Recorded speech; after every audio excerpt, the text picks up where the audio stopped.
Topic is very simple. I will try to keep the video short as much as I can because some people they say maybe it's better if you make it shorter for us so we can follow. The Muslims always they come to the Christians and they say to them that your Bible is corrupted. And many Christians immediately go into defense, because how you say the Bible is corrupt. I mean, I believe in that book. But there is something we all, as a Christians, we miss. That Islam is not somebody is a Muslim, he is not an atheist, he is not a Hindu, not a Buddha. He have different background. So he is not actually accusing you. He is accusing himself.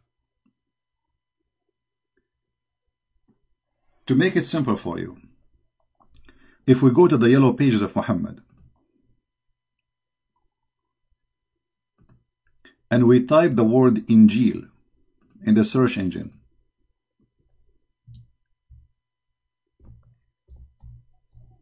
Injil, you will find the word appear many times in the Quran, claiming that Allah is the one who sent the Injil. You see, the Muslims, they translate the word as Torah, but they translate the word as gospel, which is false translation, by the way.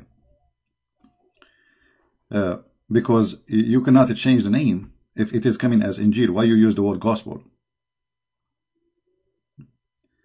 And having that word there is a big problem for the Muhammadan. However, starting with the point of accusation that the Bible is corrupted, that is something against Islam, not against me. Ada dua di sini yang perlu kita jelaskan pada Christian Prince, bahwa penggunaan kata Injil dalam Al-Quran, dan benarkah bahwa Alkitab telah dirubah, itu justru menentang Islam, bukan menentang Christian Prince. Yang pertama, tentang bahwa dalam Al-Quran disebutkan bahwa kitab sebelumnya adalah Taurat dan Injil. Dan untuk Injil, ini sudah kita bahas dalam video sebelumnya. Silahkan. Dan untuk yang kedua, benarkah bahwa pernyataan bahwa Alkitab telah dirubah itu menentang Islam, bukan Christian Prince? Enggak. Bahwa jelas disebutkan bahwa ia mengambil ayat dari surat Ali Imran ayat ketiga. Kalau kita baca dengan menggunakan teks aslinya, yaitu dalam bahasa Arabnya, bahwa disebutkan di situ, auzubillahi minasyaitonirrajim, nazzala 'alaikal kitaba bil haqq. Artinya Allah menurunkan Alkitab, Al-Quran kepadamu dengan sebenarnya. Itu dengan kebenaran. Ini kata kunci yang pertama. Garis bawah dulu. Baru yang kedua, musaddiqan lima baina yadaihi wa anzala taurata wal injil. Ini yang kedua. Musaddiqal, artinya membenarkan kitab yang telah diturunkan sebelumnya dan menurunkan Taurat dan Injil. Disebutkan tadi pertama bil haq, dengan kebenaran. Kalau kita kenal Taurat dengan perjanjian lama, Injil Injil itu perjanjian baru, maka Al-Quran bisa kita kenalkan dengan nama perjanjian terakhir. Jadi paham kita kedudukannya masing-masing. Jadi kebenaran dalam Al-Quran ini sebagai benteng daripada kitab-kitab sebelumnya. Musaddiqal artinya membenarkan. Jadi membenarkan kitab-kitab sebelumnya. Kitab-kitab yang telah turunkan sebelumnya. Kenapa mesti dibenarkan? Karena memang manusia itu adalah umat yang satu.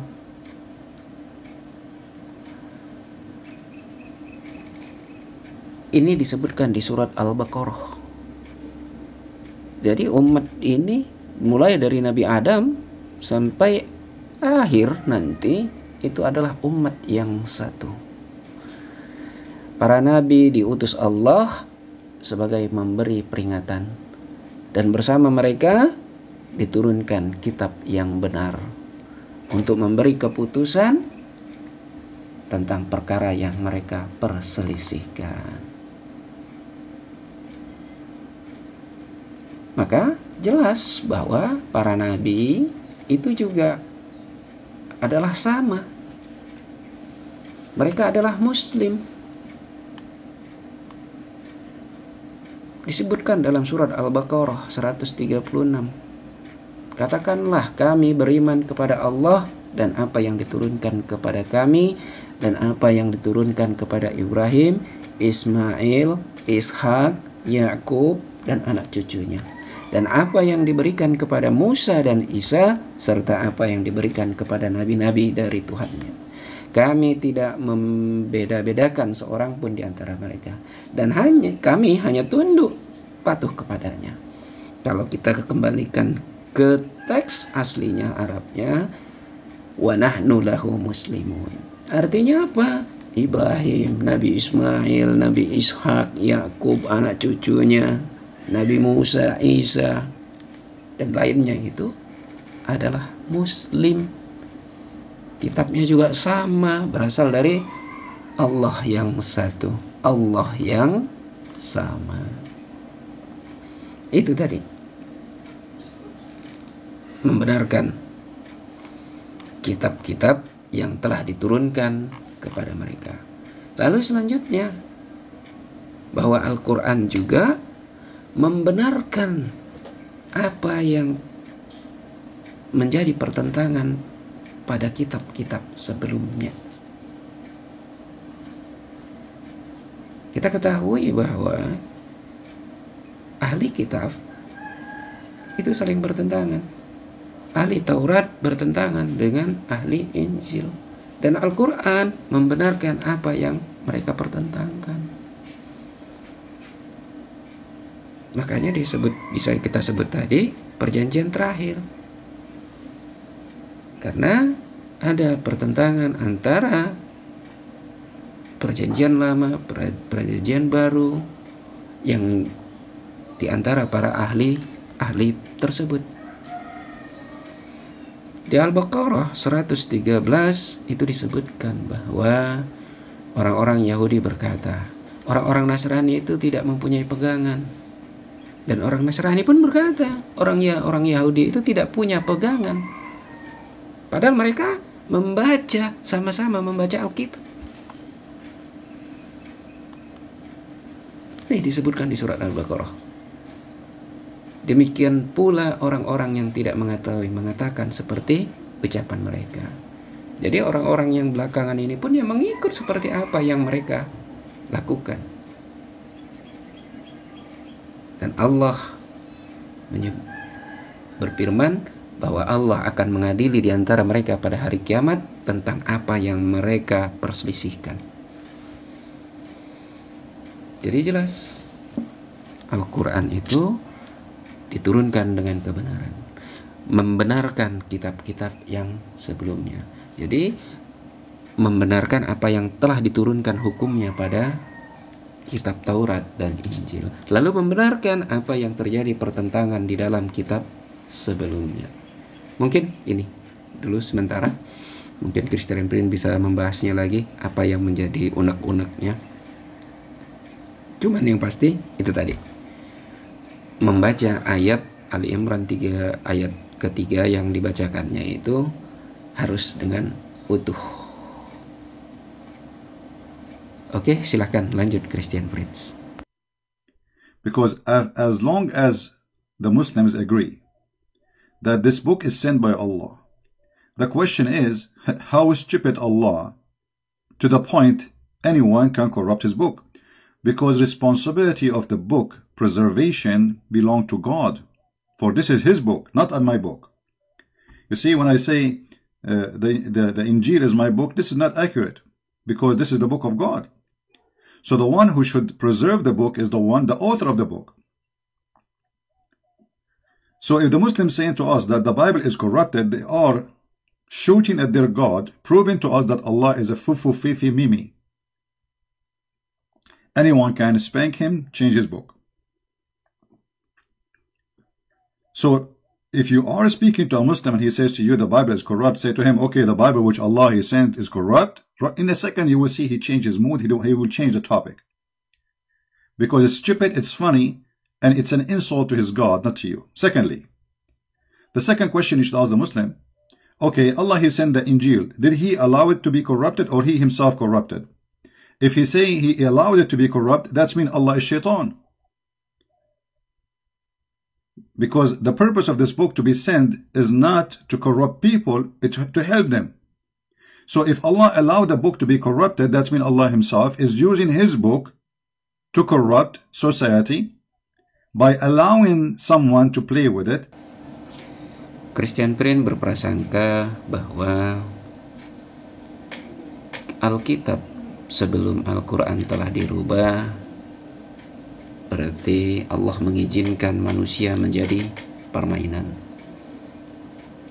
Dalam Islam ini ada namanya qada dan qadar. Ada ketetapan dan ketentuan Allah yang telah ditetapkan sebelumnya. Dan jika manusia berlaku zalim, berbuat dosa, itu sesungguhnya mereka berbuat dosa untuk dirinya sendiri, ya. Berbuat zalim atas dirinya sendiri. Karena bukan Allah yang berbuat zalim kepada manusia, bukan Allah menganiaya mereka, tapi mereka sendiri yang berbuat zalim, berbuat dosa terhadap dirinya mereka sendiri. Ini disebutkan di surat Yunus ayat 44.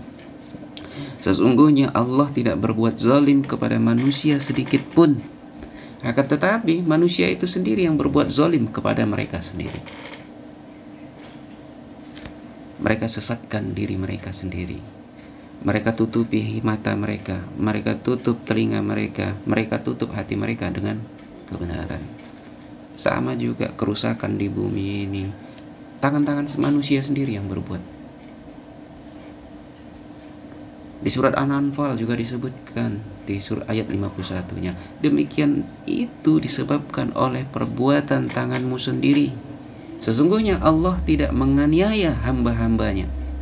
Ini jelas. Allah itu nggak ada menganiaya hambanya. Manusia itu sendiri yang berbuat zalim, berbuat dosa. Dan itu berbalik kepada dirinya sendiri. Makanya ketika di Al-Maidah ayat 77 disebutkan, jangan berlebih-lebihan. Hai ahli kitab, janganlah kamu berlebih-lebihan dengan cara yang tidak benar dalam agamamu. Janganlah kamu mengikuti hawa nafsu orang-orang yang telah sesat dahulunya. Dan mereka telah menyesatkan kebanyakan manusia. Dan mereka tersesat dari jalan orang yang lurus.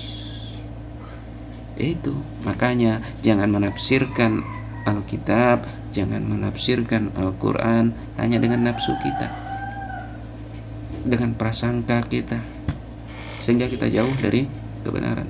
Makanya kita sebutkan bahwa CP ini penafsirannya penafsiran paranoid hantu, jauh dari kebenaran, sehingga dia bisa menyesatkan. Dan karena memang dia udah tersesat, menafsirkan hanya dengan nafsunya belaka, syahwatnya belaka. Makanya kita senantiasa berdoa agar kita senantiasa berada di jalan yang lurus, dibukakan pintu-pintu kebenaran. Jangankan kita, hamba yang biasa, Nabi Musa sendiri itu berdoa. Lihat di ayat Al-Maidah 25. Berkata Musa, "Ya Tuhanku, aku tidak menguasai kecuali diriku sendiri dan saudaraku. Sebab itu pisahkanlah antara kami dengan orang-orang fasik itu." Artinya apa? Dijauhkan dari orang-orang fasik. Karena ketika kita berada di lingkungan orang-orang yang fasik, orang yang menyesatkan, maka tanpa sadar kita akan terbawa dalam kefasikan itu, dalam kesesatan itu, tanpa sadar kita. Sama ketika kita masuk ke WC. Sadar kita ketika pertama itu bau, tapi karena udah lama-lama kita di dalamnya, udah gak tercium lagi baunya itu. Seperti itulah ibarat kesesatan itu. Makanya pilih lingkungan kita, pilih pergaulan kita, pilih teman-teman kita, jangan yang menyesatkan. Oke, Christian Prince, lanjut. He is a partner of the crime. If I allow a man to rape a woman, I am no different from the rapist. Do you understand me? There's a man who rape a woman, and there's a man who allowed a man to rape a woman. Both of them are partners.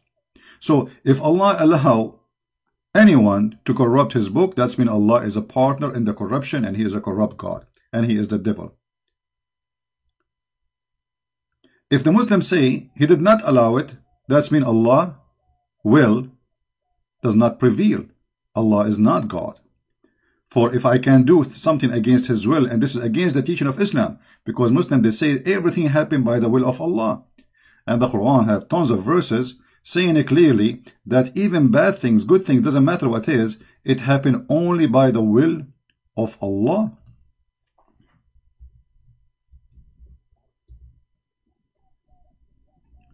All those verses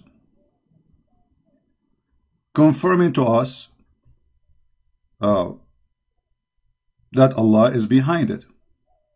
Chapter 64, verse number 11 says that no disaster, no bad things happen to you except by the will of Allah. I.e., the decision of Qadr, which means the divine determine. So Allah is the one who prepared. So before Allah, he sent the Injil, he prepared a plan to corrupt the Injil. How stupid that is. Are we listening? So listen to this. Before Allah, he sent the Isa. And before he gave him the book, he decided that he will send the Isa and he will corrupt his book. Who is the one who decided that? Allah. Do you see it? Sipi bingung dengan qadar, dengan ketentuan Allah. Bukan hanya atas Nabi Isa alaihissalam takdir itu dibuat. Takdir itu dibuat, disebutkan dalam sebuah hadis, 50.000 tahun sebelum bumi dan langit diciptakan. Jadi 50.000 tahun sebelum bumi dan langit itu diciptakan, udah dituliskan takdir bagi kita semua makhluk. Di Sunan At-Tirmizi nomor hadis 2081 disebutkan bahwa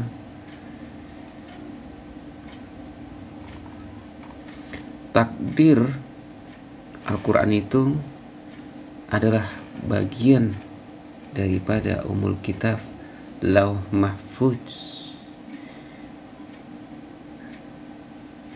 dan di dalamnya telah dituliskan oleh Allah, yaitu sebelum langit dan bumi diciptakan terdapat ayat yang menyatakan Fir'aun itu termasuk penghuni neraka. Dan di dalamnya juga terdapat ayat yang menyebutkan binasalah kedua tangan Abu Lahab, dan sungguhnya ia akan binasa. Artinya Nabi orang sebelum Nabi Isa, yaitu Fir'aun, itu dituliskan 50.000 sebelum bumi dan langit diciptakan, telah dituliskan bahwa Fir'aun adalah penghuni neraka dan Abu Lahab akan binasa. Siapa Abu Lahab? Itulah orang yang memusuhi Nabi SAW. Jadi artinya orang sebelum Nabi Isa alaihissalam dan sesudah Nabi Isa alaihissalam juga terkena dengan takdir, tunduk dengan takdir Allah yang telah dituliskan 50.000 tahun sebelum bumi diciptakan. Bahkan apa yang terjadi pada Nabi Adam alaihissalam itu juga sudah tertulis takdir Allah. Disebutkan dari riwayat Abu Hurairah radhiyallahu anhu bahwa Nabi sallallahu alaihi wasallam bersabda, Musa pernah mendebat Adam. Musa berkata kepada Adam, "Wahai Adam, engkaulah orang yang telah mencelakakan manusia dan mengeluarkan mereka dari surga." Lalu Adam ganti berkata kepada Musa, "Wahai Musa, bukankah Allah telah memilihmu dengan risalah dan kalamnya?" Yaitu dia adalah seorang nabi yang pernah diajak bicara secara langsung.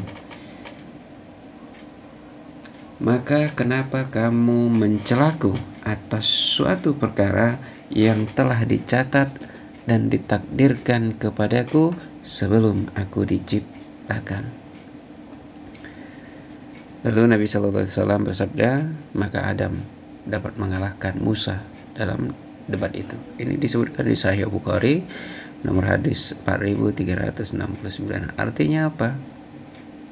Bahkan apa yang terjadi kepada Nabi Adam alaihissalam itu juga sudah tercatat di Lauh Mahfuz di dalam Al-Quran sebagai bagian daripada Ummul Kitab. Jadi jelas bahwa takdir itu berlaku mulai dari awal hingga akhir. Semua telah dituliskan. Jadi ketika disebutkan Injil itu telah mengalami perubahan oleh tangan-tangan manusia, itu memang sudah takdir dan atas izin Allah. Lalu bagaimana dengan mereka yang tersesatkan karena perubahan itu? Semua akan bertanggung jawab atas dirinya masing-masing. So when we say Islam officially is a stupid low IQ cult, we mean it. Nothing bad happened except by the will of Allah. Is corrupting the book, the Bible is bad or good? I mean, if this is good, what is bad then? Bukan hanya yang dirubah-rubah. Al-Quran yang terpelihara saja, jika kita menafsirkannya dengan syahwat, dengan nafsu kita belaka, maka Anda pun akan tersesat. Anda pun akan tergelincir. Jadi di setiap kebaikan itu juga ada titik daripada kesesatan di dalamnya jika kita tidak menggunakannya sebagaimana mestinya, menggunakan sesuai dengan aturan Allah. Pergunakan Al-Quran dengan ilmu Al-Quran, pergunakan Alkitab dengan ilmu Alkitab.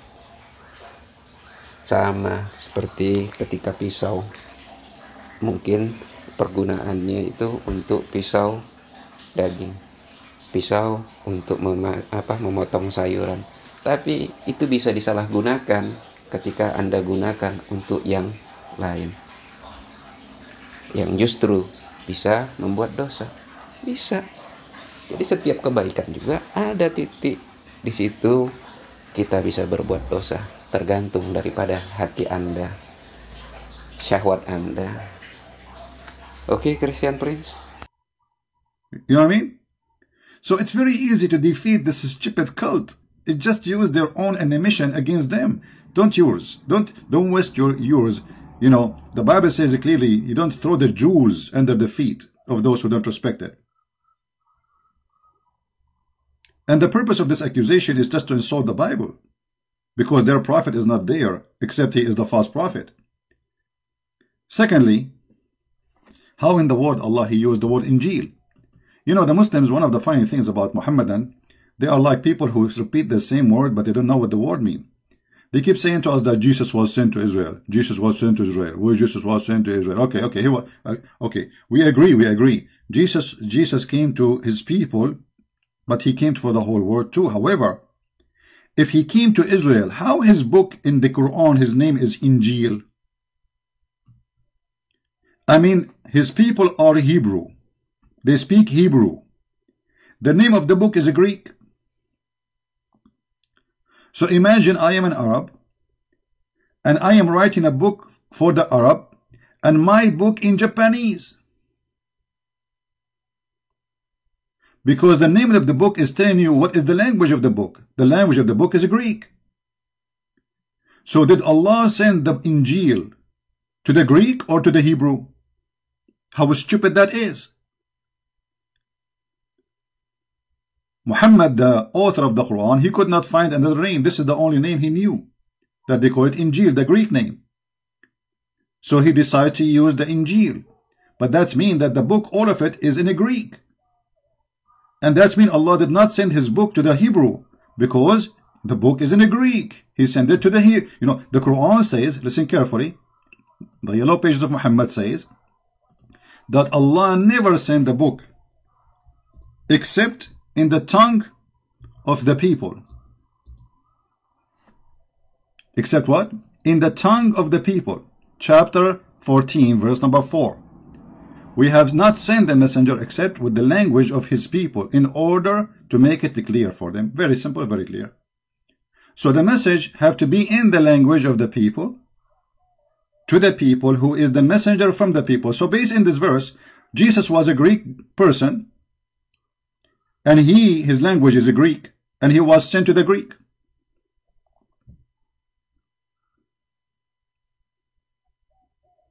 Is the message clear, guys? Based on this, Allah, he called the book Injil. He called it what? Injil. Who is the one who called it Injil? Allah. This is not a translation. This is the original name in the Quran. It says here, نزل عليك الكتاب بالحق مصدقا لما بين يديه. And here we have other problem. Confirming what is between his hands. How the book is corrupted, you idiot, and yet it says in the Quran, confirming what is between his hands. And look in the Muslim translation, they say, try to fabricate, they say, confirming what came before it.